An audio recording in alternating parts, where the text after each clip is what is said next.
बिस्मिल्लाहिर्रहमानिर्रहीम। अस्सलाम वालेकुम। Hello my YouTube family, hello my friend, कैसे हैं आप लोग सब। उम्मीद करती हूँ सब खैर खैरियत से होंगे। और व्यूअर्स, आज आपके लिए मैं लेके आई हूँ बिहारी कबाब की रेसिपी।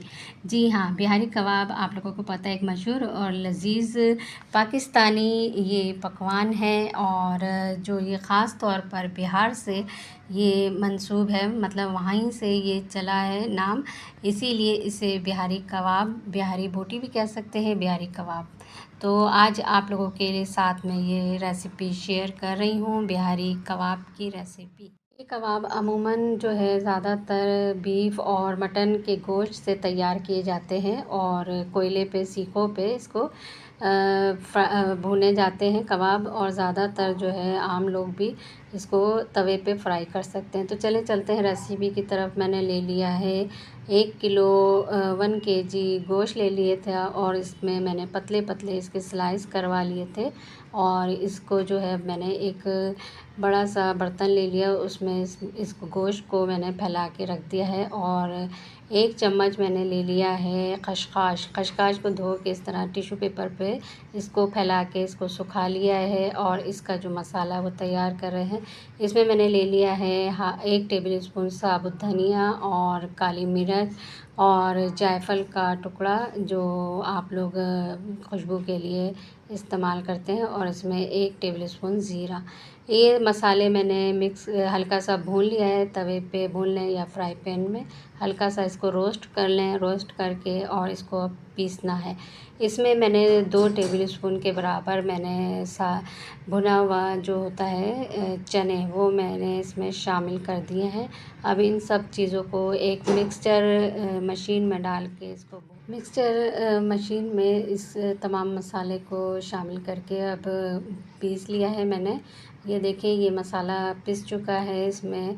और इसमें अब मैं जब पीस चुका था तो इसके बाद उसमें मैंने खशखाश भी शामिल कर दी, ताकि खशखाश भी इसमें मिक्स होके पिस जाए।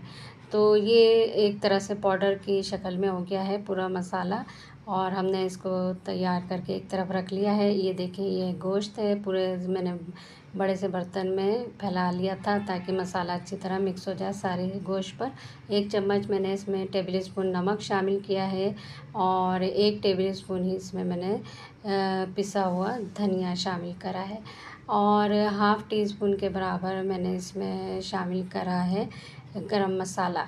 आप अपने हिसाब से कम ज़्यादा कर सकते हैं। मैंने इसमें 2 टेबल स्पून इसमें मैंने लहसुन अदरक पिसा हुआ शामिल किया है। आप अगर ज़्यादा खाना चाहते हैं तेज़ मसाला, तो आप उसी हिसाब से आप शामिल कर सकते हैं। मैंने हल्दी 1 टेबल स्पून शामिल करी है और 1 टेबल स्पून मैंने इसमें लाल पिसी हुई मिर्चें शामिल करी हैं। और जो मैंने मसाला अभी भून के और पिसा है वो शामिल किया है। और इसमें 2 टेबल स्पून के बराबर पिसा हुआ पपीता जो है वो शामिल किया है। और 1 टेबल स्पून के बराबर मैंने लाल कर ली थी प्याज ब्राउन, और वो मैंने शामिल किया। 2 मैंने इसमें लेमन का जूस शामिल किया है। और 1 हाफ़ कप मैंने इसमें हरा धनिया बारीक काट कर वो मैंने इसमें शामिल कर दिया है। और 1 टेबल स्पून के बराबर इसमें मैंने दही, जो बग़ैर पानी का था, मतलब वो मैंने इसमें 2 टेबल स्पून मैंने दही शामिल किया है। और 1 टेबल स्पून इसमें मैंने लाल मिर्ची, जो एक रेड वाली होती है, जो वो मैंने इसमें कश्मीरी लाल मिर्च, जो ज़्यादा तेज़ नहीं होती, सिर्फ रेड कलर के लिए, वो मैंने 1 टेबल स्पून इसमें शामिल करा है। अब मैंने इस तमाम मसालों को अच्छी तरह इस गोश्त में मिक्स करना है, मैरिनेट करना है इसको। और आप देखें, ये मैं अच्छी तरह इस पे मसाला इस पर लगा रही हूँ। और ये अच्छी तरह मसाला जब लग जाए तो आप जो है इसमें एक कोयले को ले लें, कोयला ले लें।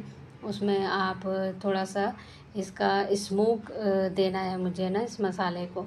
तो मैंने कोयला जला के और इसको जो है इस पे ऑयल डाल के थोड़ा सा, और इस पे ढक्कन रख दिया है मसाले पे, ताकि इसमें स्मोक आ जाए कोयले का। क्योंकि मुझे इसको जो है फ्राई करना है तवे पे, और मुझे सीखों पे, इसको कोयले पे नहीं भूनना। मैंने आपके लिए आसान कर दिए इसको आप फ्राई करके, और वही बारबेक्यू वाला आप टेस्ट हासिल कर सकते हैं। मैंने तवा चढ़ा दिया है और इसको जो है मैरिनेट करके 2 घंटे रखना है मसाले के साथ फ्रिज में।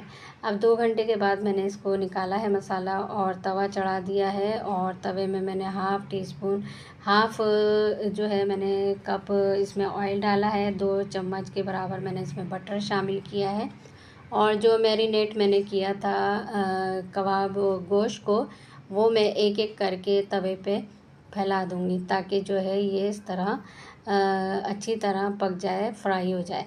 10 मिनट तक आपने जो है इसको तवे पे एक साइड पे रखना है, फिर 10 मिनट के बाद दूसरी साइड पलट के फ्राई कर लें और आप और ज़्यादा इसका बारबेक्यू का टेस्ट आप लोगों को अगर चाहिए तो और मज़ीद आप कोयले को जलाकर और इस पे आप स्मोक दे सकते हैं कोयले का, ताकि आपको और मज़ीद बारबेक्यू का टेस्ट लगे बाज़ार की तरह। और ये इतना जूसी और इतना सॉफ्ट बने हैं, देखें गल गया है गोश्त बिल्कुल अच्छी तरह।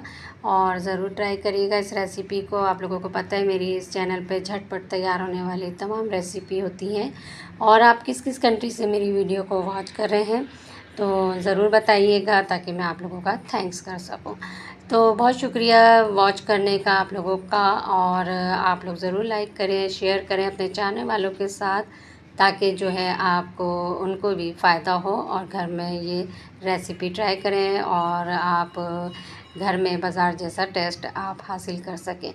तो आप लोगों के साथ इंशाल्लाह फिर नई रेसिपी के साथ आप लोगों से मुलाकात होगी आने वाली वीडियो तक।